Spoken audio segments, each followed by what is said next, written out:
দুর্নীতির অভিযোগে Comilla medical college হাসপাতালের পরিচালক মোহাম্মদ মাসুদ পারভেজের অপসারণ দাবিতে মানববন্ধন ও বিক্ষোভ করেছে নিপীড়িত নাগরিক সমাজ নামের একটি সংগঠন।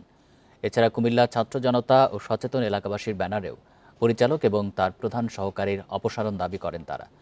বান্ডেল থাকলে প্রতি সেনমানিতে টাকা বাঁচবে। বিকাশ সেনমানি বান্ডেল কিনে জিতুন প্রতি লেনদেনে। মানববন্ধনে বক্তারা অভিযোগ করে বলেন, সম্প্রতি কুমিল্লা মেডিকেল কলেজ হাসপাতালের ওষুধ কেনাকাটায় কোটি টাকা লোপাটের অভিযোগ উঠেছে হাসপাতাল পরিচালক মাসুদ পারভেজ সহ বেশ কয়েকজন চিকিৎসক নেতার বিরুদ্ধে। দীর্ঘদিন হাসপাতালে অনিয়ম ও দালালের দৌরাত্ম্যের বিরুদ্ধে প্রতিবাদ করে আসলেও হাসপাতাল কর্তৃপক্ষ কোনো পদক্ষেপ নেয়নি। এছাড়া গত অর্থবছরে 5 কোটি টাকার ওষুধপত্র কেনা হয়, যেখানে পেন্টোথল সোডিয়াম প্রতি ভায়োলের দাম 101 টাকা হলেও ক্রয় করা হয়েছে 1299 টাকায়। অন্যান্য ওষুধ কেনার ক্ষেত্রেও হয় ব্যাপক অনিয়ম। তবে এটিকে প্রিন্টিং মিস্টেক বলে দাবি করেছেন হাসপাতালের পরিচালক মাসুদ পারভেজ।